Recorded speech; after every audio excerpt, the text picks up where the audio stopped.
2014 में हम दुनिया की 10वीं बड़ी अर्थव्यवस्था थे, आज चौथी है, कल तीसरी हो जाएंगे। हमने एक कंपनी में निवेश किया है जो टोयोटा के लिए इंजन स्पेयर पार्ट्स देने वाली दुनिया की पहली कंपनी बनी। एक ऐसी कंपनी में निवेश किया है जिनके CNC मशीन्स इतने अच्छे हैं कि एप्पल के आईफोन उस पे बन सकते हैं। रिफॉर्म्स तो काफ़ी सारे हो गए, उसके बाद भी एक जो अपसाइड मार्केट में आनी चाहिए वो आती हुई नहीं दिख रही है। इवेंट्स के ऊपर हमारा कोई कंट्रोल नहीं है।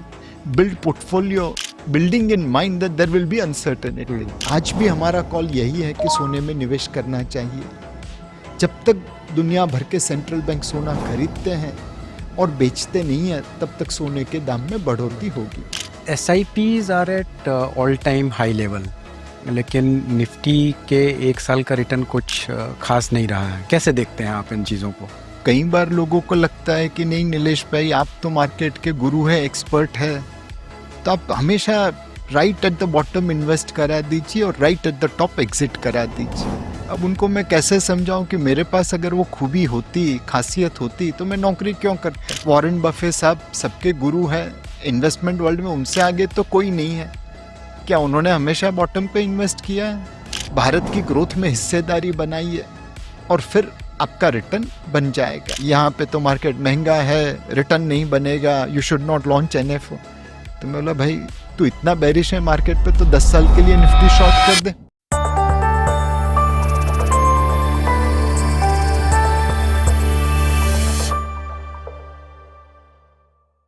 Welcome back to another episode of Bazaar and beyond. आज का एपिसोड स्पेशल है। We have with us mister Nilesh Shah, group president and managing director of Kotak Mahindra AMC.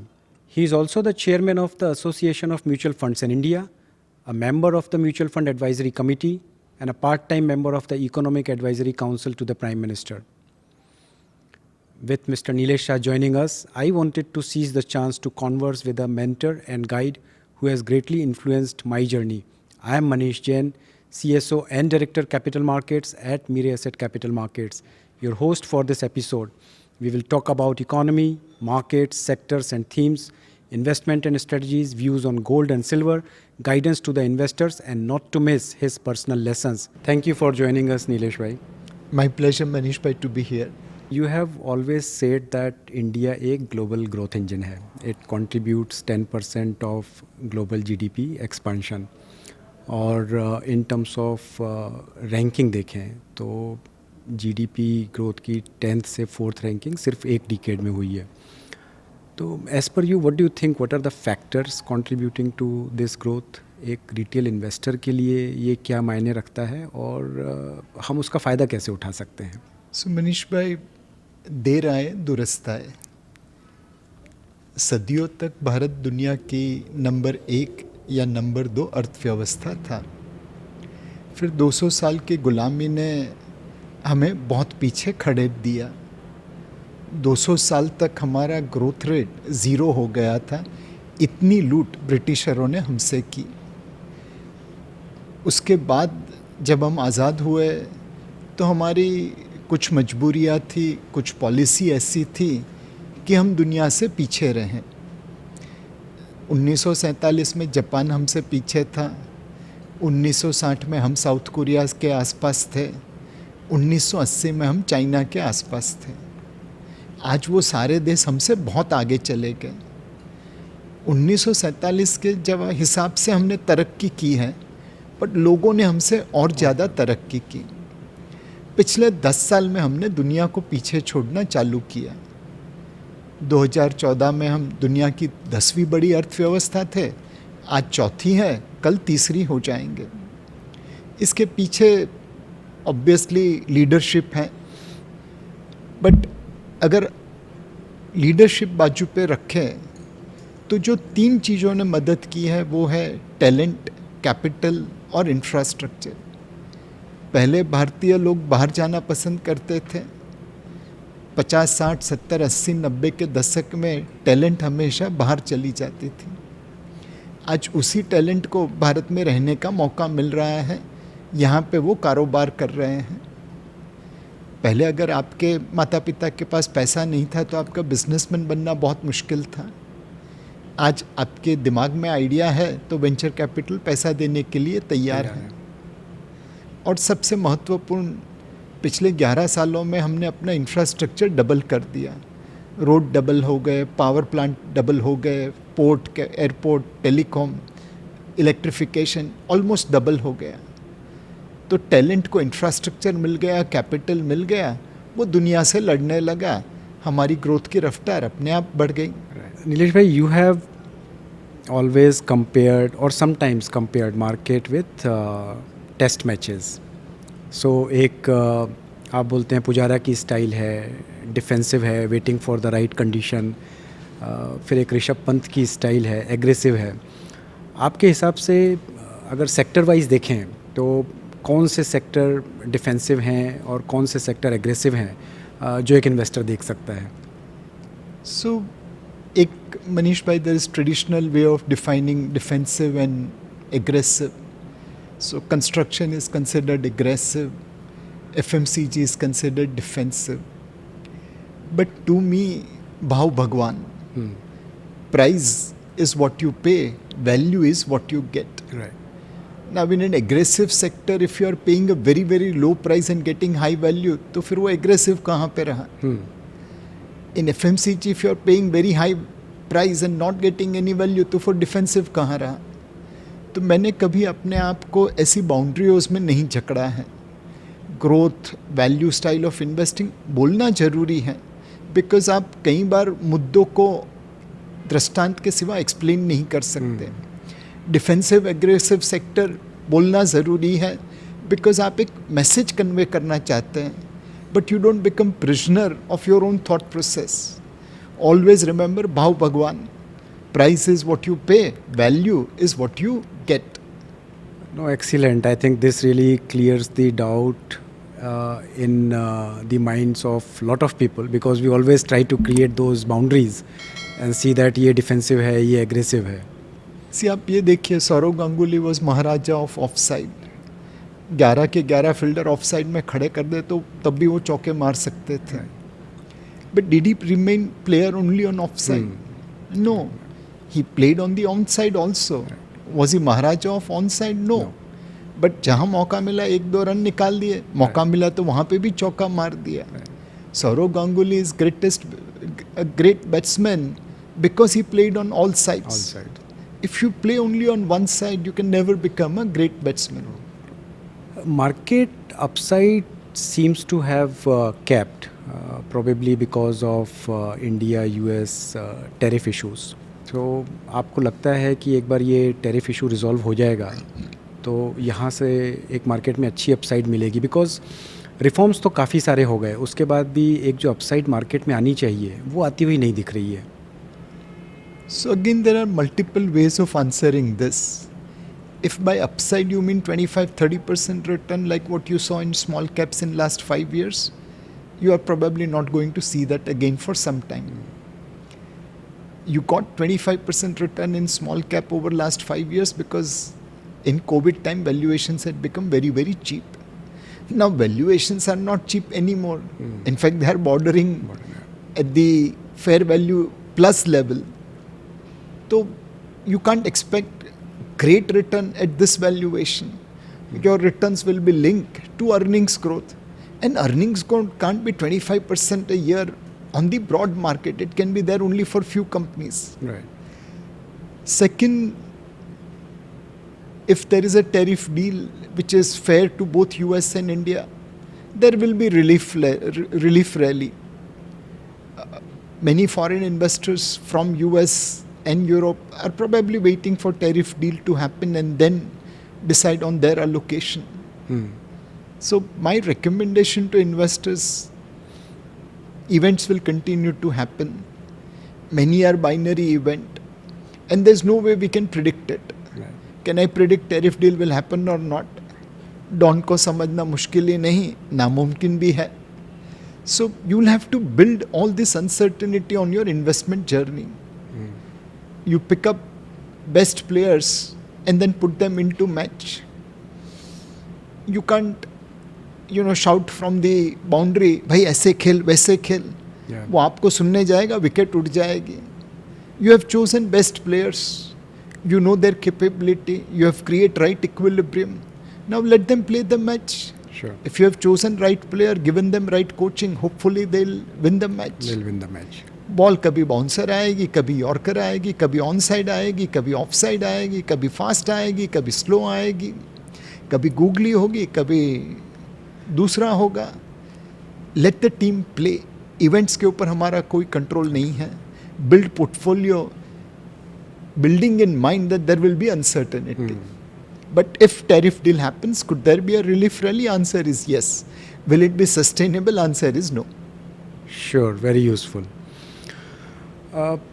AI is a buzzword, and some people are saying that India is left behind in terms of AI adoption or innovation. How do you see this panning out? Do you think that it could impact negatively to our IT sector or to the economy at large, because we are kind of slow in AI adoption in India? So undoubtedly, when people say in AI field India has been left behind, they are indicating that there is no foundational model. We haven't developed our own ChatGPT or Perplexity or Groks or DeepSeek like China. But are we behind in that race? Answer is no. There are many smart Indians who, instead of complaining, are actually working. Okay. Now, there are many people who are unable to appreciate anything good happening in India. But there are many people who are working for the good of India.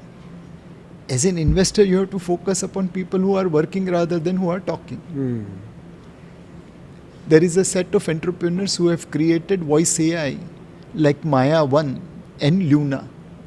These are closest to the human voice. Okay. They can sing, they can whisper, they can emote. In emotional voice AI, India is a global leader. Okay, that's interesting. And this has been achieved, Manish bhai, not with billions of dollars. It's been achieved by Indians like you and me. Okay. With small capital, with constraints, with problems, with issues. And yet they have created. If India gets more people who are creating and less people who are talking, I think India will be there in AI. Right. No, I think this is very interesting because not many of us probably have focused what India is achieving in the field of AI, and we are rather hearing the noise that we are not. So, is there a road ahead for us? Answer is yes. Now, India is made up of Indians. हम मिलके जितना काम करेंगे उतना ही India deliver करेगा ना. मैं सड़क पे कचरा फेंकूं और एक्सपेक्ट करूं कि प्राइम मिनिस्टर आके उसे साफ करे तब सड़क क्लीन दिखेगी, तो ऐसा तो नहीं हो सकता. 144 करोड़ इंडियन है और एक ही प्राइम मिनिस्टर है, कितना कचरा साफ करेंगे? I think there is. हम सबको कचरा फेंकना बंद करना पड़ेगा, तब अपना देश अपने आप क्लीन हो जाएगा. Sure, I think there is a great message here that everybody has to really work towards the growth and the change which we want to see. Precisely. Yeah. And there are so many Indians who are doing so nice thing. अभी जैसे कुछ समय पहले BYD ने 5 minute में car battery charge की, ऐसा एक न्यूज़ आया था. एंड लोगों ने फॉरवर्ड करना चालू कर दिया. I mean great job done by BYD, no doubt about it. But how many people know there is a startup in Bangalore which has created a truck battery charging in 15 minutes? Wow. वो आप forward नहीं करते. We have heard about rare earth minerals. Right. Now China has monopoly over it. Now we also have second largest reserves of rare earth mineral. Our whole focus should be how we develop that. But यहाँ पे जब कोई mine करने जाता है तो आप Right. you know protest चालू कर देते हो. There are challenges there. Yeah. Now, how can you become leader in rare earth if you are not going to mine? Right. The protest should be constructive. Sure. We have to encourage our entrepreneurs. Pollution नहीं होना चाहिए. That is very, very legitimate demand. Yeah. But that doesn't mean that we stop mining. That means we do mining with appropriate checks and balances. Sure. Nilesh भाई, बहुत सारे IPOs आ रहे हैं. Companies have raised close to $15 billion so far via the IPOs. But sometimes you have said that not all the IPOs are like Swiggy delivery. Sometimes it arrives cold. So, how do you see IPO markets or companies which are coming via IPO? Any thoughts on the valuations and overall IPO market outlook? So to every investor, my recommendation is that whether you invest in secondary market or IPO, your work remains the same. Price is what you pay, value is what you get. Now, in listed company, you have track record, you have experience of promoter. In IPO, you have limited track record, limited experience of promoter. So to that extent, you'll have to put more effort. Sure. To that extent, your sizing will have to be smaller. Now, there are many IPOs. Do we get all IPOs right? Of course, no. Some IPOs we invest in, they open below issue price. We think that's a great opportunity because अब सस्ता मिल रहा है तो और लेना चाहिए. There are many IPOs which we have not invested and they open at a higher issue price. ठीक है, we have to recheck our calculation, and if you believe that you were right, then let that opportunity go. Sure. You can never be 100% right, but you must do your homework before investing so that you will have confidence to average when prices open lower, and you had confidence to let it go when prices open higher. You don't chase price momentum, you chase earnings momentum. Earnings momentum. जो इतने सारे IPOs आ रहे हैं, some people who complain कि India में innovation नहीं हो सकता या इंडिया में कहीं ना कहीं एक मैन्युफैक्चरिंग कैपेबिलिटी या स्किल की कमी है. Does it negate that thought process that so many companies are raising money via IPO and some of the companies are really great and we have seen those stories, success stories. So again, India is such a large country, whatever one says opposite is also true. हम लोग Bandra Kurla complex में बैठे हैं, यहाँ पे कोई बहुत बैरिश होके आ जाता है हमारे पास तो हम उसे सामने जियो सेंटर दिखाते हैं कि देख भाई दुनिया की सबसे महंगी शादी यहाँ हुई थी. और कोई विदेशी होता है तो वो भी कह देते हैं कि तेरे देश के जो HNI है ना वो सब इस बारात में डांस कर रहे थे. तो इतना बैरिश मत हो, हम में भी कुछ तो वजूद है. कई बार लोग हमसे ज़्यादा बुलिश होके आ जाते हैं इंडिया के ऊपर, तो उनको भी हम ज़मीन पे लेके आते हैं, दूसरी साइड लेके जाते हैं टेरेस में, वहाँ से दिखाते हैं देख भाई सामने धारावी है, ये दुनिया की सबसे बड़ी स्लम है, दुनिया की सबसे बड़ी स्लम और दुनिया का मोस्ट एक्सपेंसिव वेडिंग डेस्टिनेशन दोनों 5 किलोमीटर के डिस्टेंस में एग्जिस्ट करते हैं. तो ये भारत है. यहाँ पे 146 करोड़ लोगों की सोच एक साथ काम करती है. ना सारी सोच एक जैसी तो नहीं हो सकती. किसी को ग्लास आधा दिखता है, किसी को आधा भरा दिखता है, किसी को ग्लास ही नहीं दिखता. ठीक है, आप अपनी अपनी सोच बनाइए. अल्टीमेटली पैसा तो उसी का बनेगा जो निवेश करेगा. Are there companies which are innovating? Answer is yes. हमने एक कंपनी में निवेश किया है जो टोयोटा के लिए इंजन स्पेयर पार्ट्स देने वाली दुनिया की पहली कंपनी बनी. एक ऐसी कंपनी में निवेश किया है जिनके CNC मशीन्स इतने अच्छे हैं कि एप्पल के आईफोन उस पर बन सकते हैं. एक ऐसी कंपनी में निवेश किया है जिन्होंने एक्सप्लोजिव्स बनाए हैं जहाँ पे सिर्फ लाइट है, साउंड नहीं है. उनके लॉइटरिंग म्यूनिशंस, उसका स्वाद पाकिस्तान ने चखा है. तो ये सारे इनोवेशन हमारे यहाँ पे हो रहे हैं. आज बहुत सारी जगह है जहाँ पे हम इनोवेशन को और तेज कर सकते हैं. बहुत सारी जगह ऐसी है जहाँ पे हमारे इनोवेशन के लिए हमें फक्र रखना पड़ेगा. चांद के ऊपर साउथ पोल में रोवर उतरने वाले भारत एकमात्र देश है और वो भी 76 मिलियन में खड़ा कर दिया हमने. ये मूवी में तो हॉलीवुड वाले एक मूवी प्रोड्यूस नहीं कर सकते हैं. 104 सैटेलाइट्स को हमने एक ही रॉकेट में आसमान में भेज दिया. तो अगर आपको रोना है तो भारत में बहुत सारी चीज़ें ऐसी हैं जिसके ऊपर आप जिंदगी भर रो सकते हैं, बट फिर निवेश नहीं करेंगे पैसा नहीं बनेगा. और अगर आपको फक्र रखना है तो ऐसी बहुत सारी चीज़ें जिसके ऊपर फक्र रख पाएंगे. I mean, it is said that pessimist always sounds intelligent, but optimist makes money. Optimist makes money, and I was kind of saying that optimism pays its rewards. Those who invest in India with optimism. So, whatever you say about India, opposite is also true. Opposite. Choice is what you want to follow. Sure. In fact एक बार मतलब एक किस्सा कहूँगा, अभी कुछ समय पहले हमने एक NFO लॉन्च किया था, तो मेरा एक पुराना कलीग है, वो बोला कि आप NFO क्यों लॉन्च कर रहे हैं, यहाँ पे तो मार्केट महंगा है, रिटर्न नहीं बनेगा, you should not launch NFO. तो मैं बोला भाई तू इतना बेरिश है मार्केट पे, तो 10 साल के लिए निफ्टी शॉर्ट कर दे. तो बोला नहीं नहीं नहीं नहीं नहीं शॉर्ट नहीं करना है. बोला 5 साल के लिए तो कर दे. बोला नहीं नहीं नहीं नहीं नहीं नहीं. बोला 3 साल के लिए तो कर दे.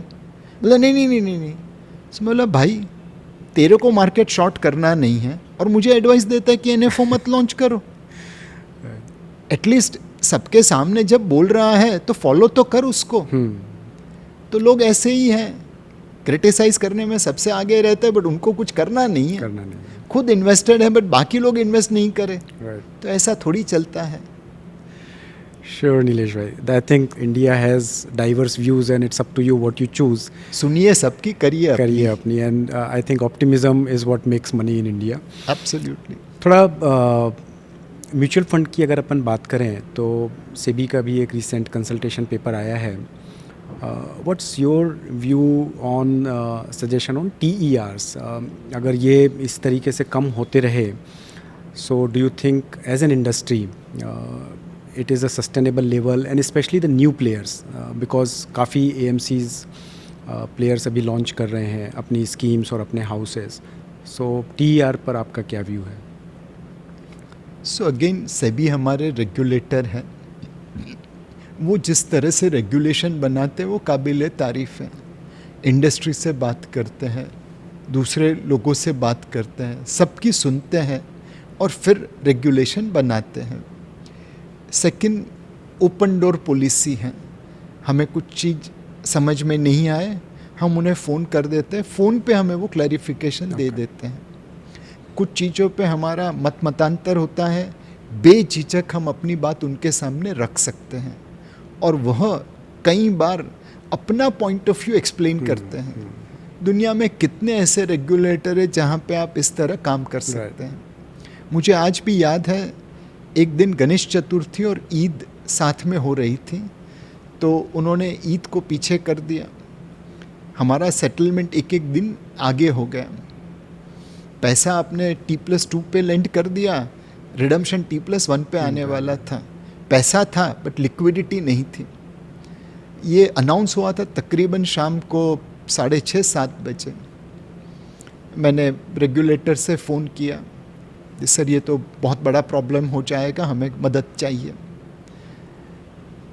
हम लोग तकरीबन 7 बजे से लेकर रात को 1:30 बजे तक काम करते रहे और इस चीज़ को सॉल्व कर दिया.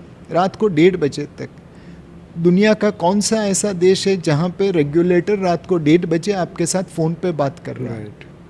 और सुबह 8:30 बजे मैं तो मुश्किल से उठा था, तैयार हो रहा था, रेगुलेटर ऑफिस में पहुंच के फ़ोन कर रहे थे, नीलेश भाई कोई तकलीफ़ नहीं है ना? मैं बोला सर आपके भरोसे में मैं तो चैन की नींद सो रहा था, आप क्यों जाग रहे हैं?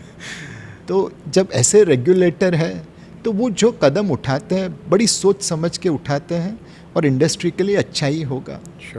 एक चीज़ मनीष भाई आपने देखी होगी, जिस इंडस्ट्री में रेगुलेटर है उनका ग्रोथ काफ़ी अच्छा हुआ है. जहाँ जहाँ पे रेगुलेटर नहीं था वहाँ पे ग्रोथ हुआ नहीं. करेक्ट. पॉन्जी स्कीम के कोई रेगुलेटर नहीं थे, लोगों के पैसे डूब गए, इंडस्ट्री कहीं नहीं गई. तो रेगुलेटर बहुत इम्पॉर्टेंट है. दे आर लाइक अंपायर्स और रेफरीज ऑफ अ स्पोर्ट. अगर अंपायर नहीं होंगे तो मैच कैसे आगे बढ़ेगा? Correct. I think this is very important to understand कि regulation is kind of supporting this growth and we have such a superb regulator in the form of SEBI in India which is supporting the industry. Nilesh भाई, अगर again mutual funds की बात करते हैं तो बहुत सारी स्कीम्स हैं. पुराने जो AMCs हैं उनकी भी काफ़ी स्कीम्स हैं, नए AMCs भी काफ़ी स्कीम्स लेकर आ रहे हैं. As an investor it can kind of be confusing that in which scheme I should put my money. There are already so many schemes. So how do you choose and how do you select? And also, do you think that if somebody really wants to take a passive approach, तो चलो एक index ETF में पैसा लगा देते हैं and that will give you some kind of growth. So what's your view around it? अब कभी मनीष भाई केमिस्ट की दुकान में गए, हाँ, वहाँ पे जितनी दवाई है उतनी तो मेरी स्कीम नहीं है ना, नहीं है।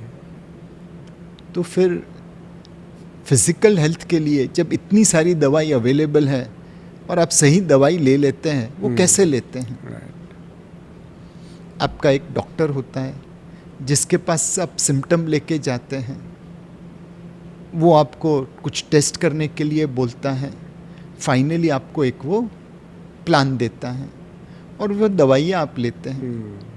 कई बार पहली दवाई काम नहीं करे तो दूसरी लेते हैं। ये आप अपनी फिजिकल हेल्थ के लिए करते हैं। आज तक मुझे कोई ऐसा पेशेंट नहीं मिला जो केमिस्ट की दुकान पे सीधा पहुंच जाए और बोले अरे मेरे को खांसी जुकाम है, ये टॉनिक दे दे। डॉक्टर के पास जाते हैं। जो खुद डॉक्टर है वो शायद केमिस्ट की दुकान से कुछ खरीद सकते हैं, पर ज़्यादातर लोगों की मैं बात करता हूँ। यही चीज़ फाइनेंशियल हेल्थ के लिए है। हम फार्मा प्रोड्यूसर हैं, हमारे डिस्ट्रीब्यूटर केमिस्ट शॉप लगा के बैठे हैं जहाँ पे सारे स्कीम्स अवेलेबल हैं, बट आपको एक फाइनेंशियल एडवाइज़र की ज़रूरत है जो आपकी रिस्क प्रोफाइल समझ सके, आपके इन्वेस्टमेंट ऑब्जेक्टिव समझ सके, फिर आपको वो एक प्लान बना के देगा। बहुतेक वो प्लान सक्सेसफुल होगा, शायद कभी नहीं भी होगा, बट उस प्लान को आपको फॉलो करना पड़ेगा। लोगों का ये है कि नहीं यार मैं खुद केमिस्ट की दुकान पे जाके दवाई ले लूँगा, तो भाई आप डॉक्टर नहीं हैं, आप क्यों ऐसी गलती कर रहे हैं? जो चीज़ आप अपनी फिजिकल हेल्थ के लिए करते हैं वही फाइनेंशियल हेल्थ के लिए करिए।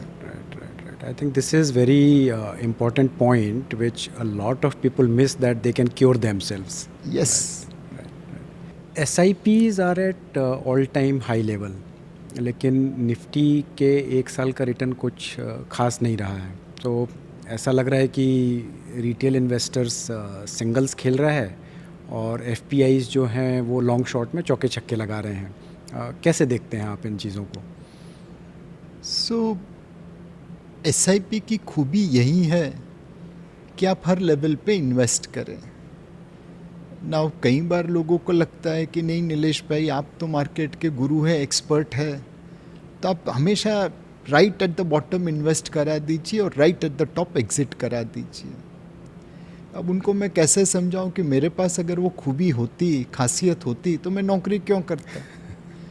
वो नहीं आता इसलिए तो नौकरी कर रहा हूँ, नहीं तो घर पे बैठ के ट्रेडिंग ही करता। और ऐसा कौन सा आदमी है दुनिया में जिसने वो करके दिखाया है? वॉरेन बफेट साहब सबके गुरु हैं इन्वेस्टमेंट वर्ल्ड में, उनसे आगे तो कोई नहीं है। क्या उन्होंने हमेशा बॉटम पे इन्वेस्ट किया है? इनके पास आज तकरीबन $385 बिलियन कैश पड़ा है और पिछले 5 साल में अमेरिकन मार्केट ने सबसे अच्छा किया है। तो अगर वो बॉटम पे इन्वेस्ट कर सकते तो $385 बिलियन कैश थोड़ी चलाते।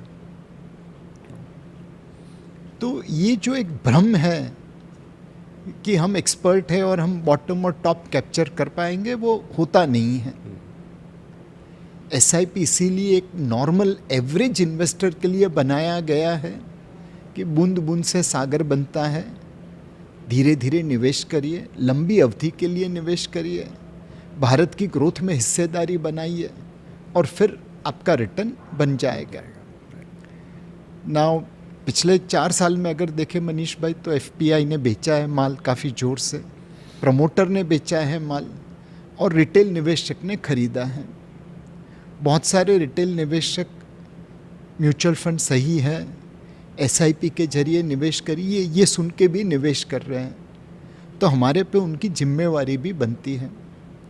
कई बार रात को नींद खुल जाती है आजकल कि कहीं हम गलत तो नहीं कर रहे हैं, ये FPI को हम एग्जिट दे के कुछ गलत तो नहीं कर रहे हैं, और क्या हमारे निवेशकों का पैसा बनेगा? बहुत मंथन के बाद ये समझ में आता है कि भारत की इकोनॉमी तो ग्रो करेगी। आज $4 ट्रिलियन है, कल 6 ट्रिलियन होगी, परसों 10 ट्रिलियन होगी। इस ग्रोथ में हिस्सेदारी बनाना ज़रूरी है। कभी लार्ज कैप चलेंगे, कभी मिड कैप चलेंगे, कभी स्मॉल कैप चलेंगे, और वैल्यूएशन इसीलिए हमारा प्रीमियम है दुनिया के सामने। पिछले 1 साल में वो करेक्ट भी हुआ है। अर्निंग्स ग्रोथ भी देर सवेर आ ही रही है। तो जो वॉरेन बफेट जी ने कहा था stocks are slave of earning power, वह तो आज भी सत्य है। तो हम अपने निवेशकों से यही निवेदन करते हैं, असेट अलोकेशन पे ध्यान दीजिए। सिर्फ इक्विटी में निवेश करना जरूरी नहीं है, equity, debt, real estate, commodity सब में निवेश करिए। महंगाई से ज़्यादा रिटर्न लाने की कोशिश करिए, बिकॉज अगर आपने महंगाई को आउट परफॉर्म नहीं किया तो आपकी वेल्थ डिस्ट्रॉय हो रही है। तीसरा, एसआईपी के जरिए निवेश करिए, बिकॉज बूंद बूंद से सागर बनता है। चौथा, रिटर्न की एक्सपेक्टेशन मॉडरेट कर दीजिए। वैल्यूएशंस प्रीमियम है तो जो अर्निंग्स ग्रोथ होगा वही मोटा मोटा आपका रिटर्न बनेगा। और मार्केट के उतार चढ़ाव को ध्यान में रखिए। अगर आप ये मानते हैं कि रिटर्न ऐसे ही जाएगा, वो नहीं होने वाला। इनफैक्ट मार्च 2020 में हमारे इक्विटी म्यूचुअल फंड के एसआईपी के रिटर्न 3 साल के लिए नेगेटिव हो गए थे। उस समय जिन्होंने डर के मारे रिडीम कर दिया तो नोशनल लॉस रियल लॉस हो गया। जिन्होंने सोचे समझे बगैर जो एसआईपी चल रही थी चलने दिया तो उनको आज अच्छा रिटर्न मिल रहा है। जिन्होंने मौके का लाभ उठाया और एसआईपी टॉपअप कर दी या लमसम इन्वेस्टमेंट कर दिया, उनको आज बहुत अच्छा पैसा बन रहा है। तो हम यही लोगों से निवेदन करते हैं कि एसआईपी में भी मार्केट की तरह उतार चढ़ाव आते रहेंगे। जब एसआईपी के रिटर्न कम हो जाए, नेगेटिव हो जाए, तो एसआईपी टॉपअप की सोचना। तो ये सारी मंथन के बाद विश्वास यही बनता है कि मॉडरेट रिटर्न से अगर आप निवेश कर रहे हैं, लंबी अवधि के लिए निवेश कर रहे हैं, तो एसआईपी में भी पैसा बनेगा, महंगाई से ज़्यादा पैसा बनेगा। राइट। बाकी एसेट क्लास की आपने बात की, तो गोल्ड पर भी आपकी इन्वेस्टमेंट रिकमेंडेशन रही है। और जब घर पर मैंने बताया कि मैं नीलेश भाई का इंटरव्यू कर रहा हूँ, तो मेरी वाइफ ने एक क्वेश्चन भेजा है आपके लिए। सो रश्मि इज़ आस्किंग कि नीलेश भाई, गोल्ड ज्वेलरी ख़रीदना है, अब ये भाव पे ख़रीदें या थोड़ा वेट करें, क्या भाव नीचे आएगा? तो अब आपकी गोल्ड पर क्या राय है नीलेश भाई? सो रश्मि, जब भी ज्वेलरी खरीदनी है तो वो दिन सही होता है खरीदने के लिए। गोल्ड के भाव पे देख के ज्वेलरी खरीदने का कोई मतलब नहीं है। आप ज्वेलरी यूज़ के लिए खरीदते हैं तो जिस दिन अच्छी ज्वेलरी मिल जाए ले लेना चाहिए। गोल्ड में निवेश की बात अलग है। हमारा व्यू है तकरीबन 2020 से कि गोल्ड आपको निवेश करना चाहिए। 2020 से 2022 का जो कॉल था वो गोल्ड की माइनिंग कॉस्ट के ऊपर था। भाव तकरीबन $1200-1400 हो गए थे और इंक्रीमेंटल गोल्ड माइनिंग कॉस्ट $1000 के आसपास थी। तो गैप इतना कम था कि गोल्ड के दाम को बढ़ना ज़रूरी था। जब 2022 में रशिया यूक्रेन युद्ध चालू हो गया और यूरोप और अमेरिका ने मिलकर रशिया के $500 billion foreign exchange reserves freeze कर दिए, तब हम गोल्ड पे और बुलिश हो गए। बिकॉज तब हमें लगा कि अब दुनिया के सारे देश अपना फॉरेन एक्सचेंज रिजर्व्स गोल्ड में डाइवर्सिफाई करेंगे। रशिया, चाइना, इंडिया, इन तीनों के पास गोल्ड अपने रिजर्व्स का बहुत कम परसेंटेज था। इन तीनों के पास रिजर्व्स भी ज़्यादा थे। चाइना के पास 3 ट्रिलियन, इंडिया के पास 700 बिलियन, रशिया के पास 650 बिलियन। तो ये सब सोना खरीदेंगे वैसा लग रहा था और इसीलिए हम लोग सोने पे बुलिश रहे। 2021 में हमारा कॉल गलत भी गया था, सोने ने नेगेटिव रिटर्न दिया था, बट कॉल बनाए रखा। आज भी हमारा कॉल यही है कि सोने में निवेश करना चाहिए। जब तक दुनिया भर के सेंट्रल बैंक सोना खरीदते हैं और बेचते नहीं हैं, तब तक सोने के दाम में बढ़ोतरी होगी। Now can gold prices correct? Of course it can correct. 80 के दशक में $800 का सोना $200 हो गया था, 75% गिरा था। तो गोल्ड में भी करेक्शन आ सकता है। सेकंड, गोल्ड की इंट्रिंसिक वैल्यू परसेप्शन के ऊपर डिपेंडेंट है। इसमें कोई कैश फ्लो नहीं है, कोई राइट्स नहीं है, कोई बोनस नहीं है, कोई डिविडेंड नहीं है। तो आपको सीमित मात्रा में निवेश करना चाहिए। बहुत एग्रेसिव है तो 15% पोर्टफोलियो मैक्सिमम कर सकते हैं। एवरेज इन्वेस्टर है तो 10% रखिए। बहुत कंजर्वेटिव है तो सिर्फ 5% रखिए। सीमित मात्रा में निवेश करिए। सेंट्रल बैंक की एक्टिविटी को मॉनिटर करिए। जिस दिन लगे कि सेंट्रल बैंक अब बेचने वाले हैं तो आप अपना गोल्ड होल्डिंग निकाल सकते हैं। दिस इज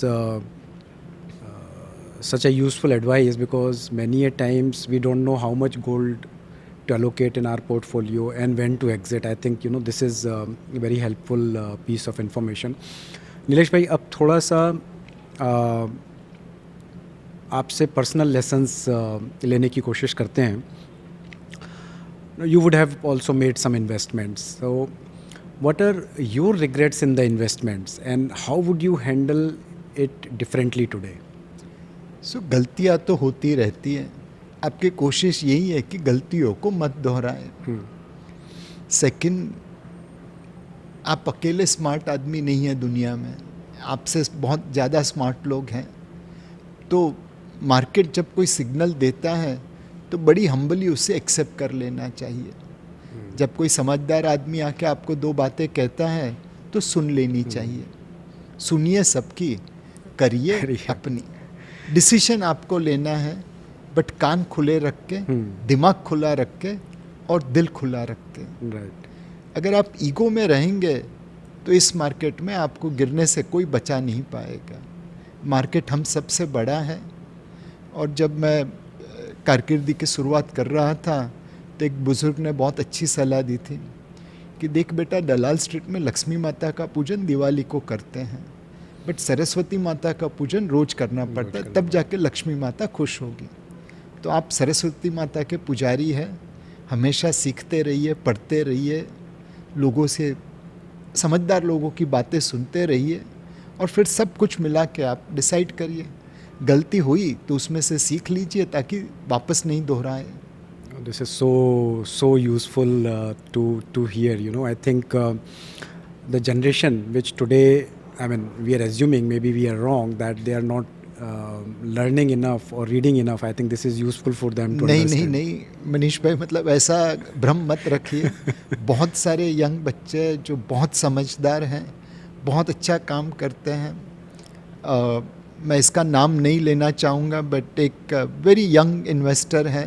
वो कभी कभी अपनी नोट मेरे साथ शेयर करता है टेक्नोलॉजी के ऊपर या कोई नई चीज़ के ऊपर. मैं सारे काम छोड़ के वो पढ़ लेता हूँ. बहुत अच्छी रिसर्च करता है. I wish I was as smart as him. Superb. एक और सवाल है, what are the qualities that define Nilesh भाई? you have sharp investment skills, you are nation's top manager, and you blend all this with humility, and I can say this with confidence because I have known you from so many years.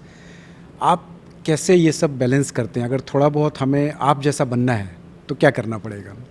Manish भाई, कर भला तो हो भला. हमने कई बार निवेशकों के पैसे तोड़े हैं. क्या मेरे सारे फंड ने निवेशकों को पॉजिटिव रिटर्न दिया है? बिल्कुल नहीं. कई बार पैसे तोड़े हैं. और कभी पहले बहुत डर लगता था कि यार, आपने किसी के पैसे खो दिए, आप कैसे उसको फेस कर पाओगे. और फिर समझ में आया कि लोग आपकी इंटेंट देखते हैं. आपने क्या कम्युनिकेट किया, आपने किस तरह मैनेज किया. गलती हो गई तो लोग माफ़ कर देते हैं, बट आपकी इंटेंट में चूक नहीं होनी चाहिए. तो बस यही चीज़ सीख ली, कर भला तो हो भला. आपकी इंटेंट सही होनी चाहिए. मुझे अपने निवेशकों के लिए पैसे बनाने हैं.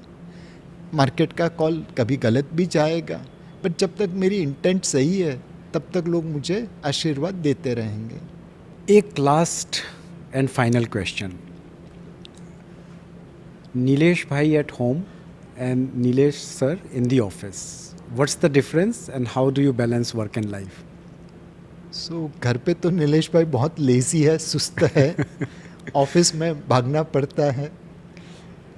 But is there a difference in the person because you are in office or you are at home? Answer is no. You are the same person.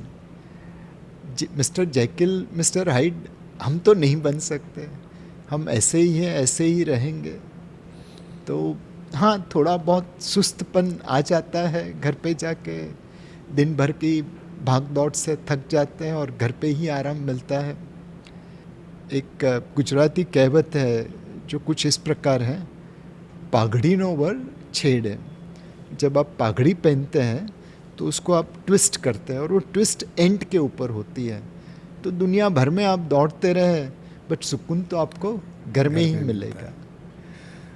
Thank you, Nilesh bhai. This was really a very wonderful conversation. Thanks for your Thank you, time Manish today. bhai. My pleasure. I believe this episode will be a highlight for our listeners. So goodbye all. Until next time, stay invested, stay curious, and keep learning. Investments in securities markets are subject to market risks. Read all the related documents carefully before investing.